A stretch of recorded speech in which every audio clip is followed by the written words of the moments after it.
Hey guys, welcome to the channel again. Trying something different today, and it is an arm tutorial, so let me know what you think and drop me a comment. Alright, feel free to give me your ideas. But anyway, here we go.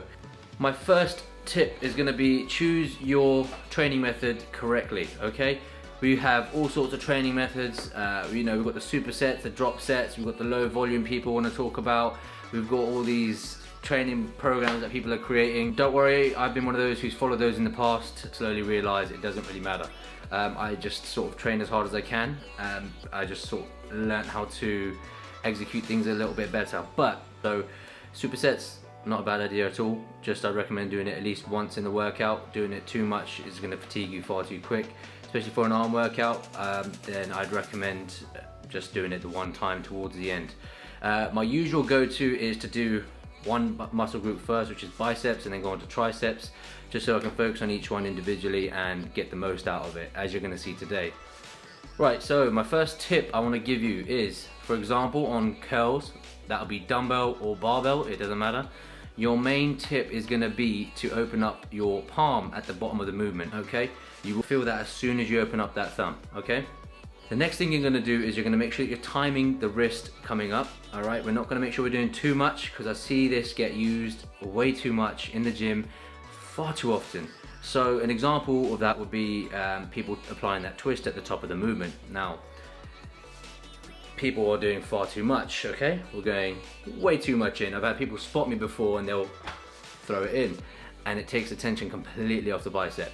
What you do want to do is add an ever so slight twist at the top, which is going to be so beneficial for you. But when you're doing that, you're going to make sure, now this is how I do it, so it's not rotate first then lift and rotate again. It's not lift and then rotate. It's as you're lifting, the rotation is controlled and it's slow. All right, that's just basically going to mimic your bicep shot, okay? When you're doing the double bicep, that's another tip I can give you. When you're doing these exercises, you are basically imagining what you will feel when you pose. If you have ever tried to pose, posing is going to be the hardest thing you've ever done. Okay, so I just try to picture that on every movement. So we could do two things. We can keep it very strict, all right, and that would be no movement at all, which is completely fine, and then cheat at the end, which is my preferred way. Okay, I don't keep the whole set completely strict, just to squeeze out those extra 1 or 2 reps, especially if I am on my own. Or we can adjust the movement and we can manipulate the angle we do. So in a couple of these exercises, you're going to see me go from keeping my elbows tucked in and elbows close together to raising my elbows up and creating a preacher curl. A good example of this is going to be the barbell curl that I do, and on the drag curl or spider curl, if you want to call it. Now I'm just applying those little tricks where I am opening the palm at the bottom. A little trick I learned from Phil Heath actually, which helped quite a lot, especially using the fat grips. So if you want to use fat grips, give it a go. That's one good tip you can use, okay?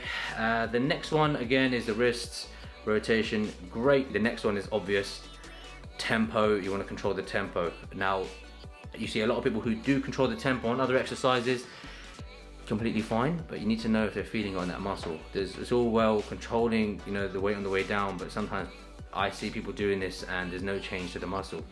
All right, so let's take weight out of the equation for what we're lifting, especially for arms. It's completely irrelevant, and I've noticed that over the years. I've tried to do some silly stuff, it doesn't matter. So what you can do here when you do your training is you can try to just manipulate things from your grip, angle, positioning on the bench, whatever you want to do.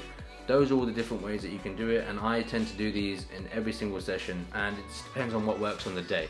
Try these exercises, watch them very closely and watch how I do them. If you do have any questions, let me know. I'll be happy to explain it in more detail. Please feel free to drop me a comment if you have any questions, and I look forward to helping you out. We're getting more videos in, so we're slowly trying to explain things as much as I can, but as I go on, I will be able to explain things to you a lot more clearly.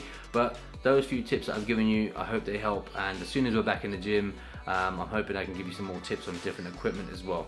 So I look forward to next time. Watch out for my cheat meal video, which is coming up soon. I'm going to eat a hell of a lot of food. Don't forget to subscribe, drop me a like, comment, and share the video if you want to help me out. Peace.